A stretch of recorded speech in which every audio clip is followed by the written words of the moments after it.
നമസ്കാരം പ്രിയപ്പെട്ടവരെ, എല്ലാവർക്കും സുഖമാണെന്ന് വിശ്വസിക്കുന്നു. നമ്മൾ രാഷ്ട്രീയപരമായിട്ട് അങ്ങോട്ടും ഇങ്ങോട്ടും ഒക്കെ ട്രോളുമ്പോൾ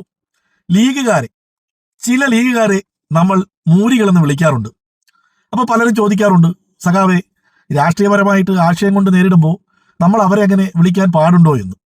അങ്ങനെ വിളിക്കുന്നതിൽ ഒരു തെറ്റും ഇല്ല എന്നാണ് എൻ്റെ കാഴ്ചപ്പാട്. പ്രത്യേകിച്ച് വർത്തമാനകാല രാഷ്ട്രീയത്തിലെ കാര്യങ്ങൾ എടുത്തു നോക്കിയാൽ അത് 100% ശരിവെക്കുന്നതാണ്. കെ എം ഷാജി ഇലക്ഷന് മുമ്പ് ഒരു കാര്യം പറഞ്ഞാൽ, ഞാൻ പണ്ട് പറഞ്ഞിട്ടുണ്ട്, കെ എം ഷാജി എന്ന് പറയുന്ന ലീഗുകാരൻ ഒരു വിടുവായനാണ്.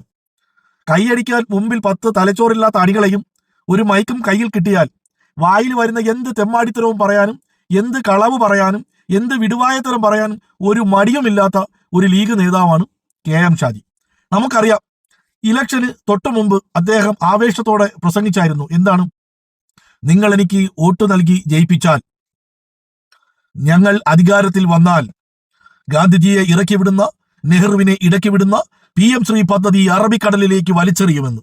ഇത് കേട്ട ഉടനെ ലീഗിന്റെ അണികളൊക്കെ കെ എം ഷാജി സിന്ദാബാദ്, കെ എം ഷാജി സിന്ദാബാദ് എന്നൊക്കെ വിളിച്ച് ആവേശം കൊണ്ട് ഉൾപുളിതരായി. നമുക്കറിയാം, കെ എം ഷാജി മൈക്കും അണികളെയും കണ്ടപ്പോഴത്തേക്ക് ആവേശത്തോടെ വിളിച്ചു പറഞ്ഞതാണെന്ന്. ഇലക്ഷൻ കഴിഞ്ഞു. കുഞ്ഞാപ്പയടക്കം 80,000 ഭൂരിപക്ഷം കൊടുത്ത് ജയിപ്പിച്ചു. K M ഷാജിയെയും ജയിപ്പിച്ചു. അധികാരത്തിലേറി മന്ത്രിയായി. PM ശ്രീയെ കുറിച്ച് ചോദിച്ചപ്പോഴത്തേക്ക് കെ എം ഷാജി ഒരു മറുപടി പറഞ്ഞു. പലരും കേട്ടിട്ടുണ്ടാവും.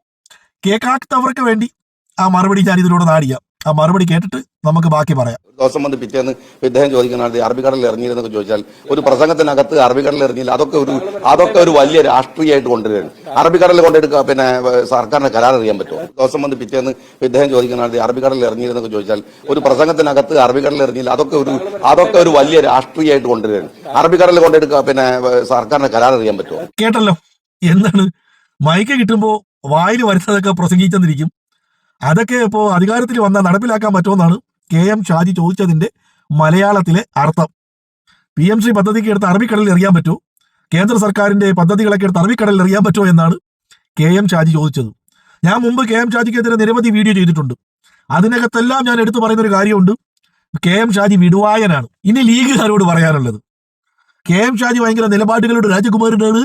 കെ എം ഷാജി എന്തോ വലിയ സംഭവത്തിൽ പൊക്കിക്കൊണ്ട് കിടക്കുന്ന മൂരികളോടാണ്. നിങ്ങളെ മണ്ടന്മാരാക്കി എന്നുള്ളതാണ് കെ എം ഷാജി പറഞ്ഞതിന്റെ തനിയാവർത്തനം. അതായത് ലീഗിന് വോട്ട് കൊടുത്തവരെല്ലാം പൊട്ടന്മാരാണെന്നും അവരെ എല്ലാം പൊട്ടന്മാരാക്കി എന്നുമാണ് ഷാജി പറഞ്ഞതിന്റെ പൂർണ്ണാർത്ഥം. ഇനിയെങ്കിലും നിങ്ങൾ മനസ്സിലാക്കുക, കെ എം ഷാജി മൈക്കും കിട്ടി, നിങ്ങളെപ്പോലെ തലച്ചോറ് പണയം വെച്ച കുറെ ലീഗുകാരെ മുമ്പിൽ കിട്ടിയാൽ ഷാജി പലതും പറയും. ഷാജി അങ്ങനെ പലതും പറഞ്ഞിട്ടുണ്ട്. കണ്ണൂരിൽ പള്ളിയിൽ മയ്യത്ത് മറവാടാൻ ചെയ്യാൻ പറ്റത്തില്ല എന്ന് പറഞ്ഞിട്ടുണ്ട്. പിന്നെ വേറെ അങ്ങനെ പല ചരിത്ര സംഭവങ്ങളെയും ചരിത്രത്തെ തിരുത്തിക്കുറിച്ച് പറഞ്ഞിട്ടുണ്ട്. തെളിവ് ചോദിച്ചാൽ ഇല്ല എന്നും പറയും.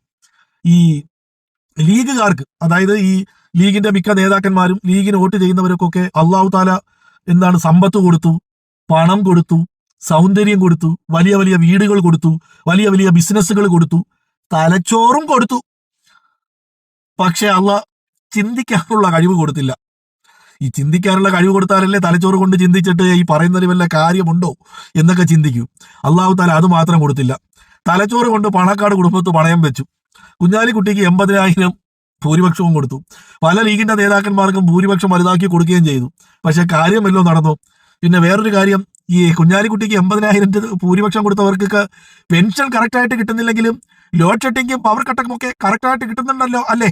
ഇനി അതൊക്കെ മുടക്കം വന്നാൽ അടുത്ത KCB വിളിച്ച് പറയണം, ഞങ്ങൾക്ക് ലോഡ് ഷെഡിങ്ങും കിട്ടുന്നില്ല, പവർ കട്ടും കിട്ടുന്നില്ല എന്ന്. ഉടൻ തന്നെ അവരതിനുള്ള നടപടികൾ ഉണ്ടാക്കും. എന്തായാലും ലീഗുകാരെ മൂരികളെ ഒന്ന് വിളിക്കുന്നതിൽ ഒരു തെറ്റുമില്ല എന്ന് ഇപ്പോൾ നിങ്ങൾക്ക് മനസ്സിലായില്ലേ? എല്ലാവർക്കും നന്മകൾ നേരുന്നു.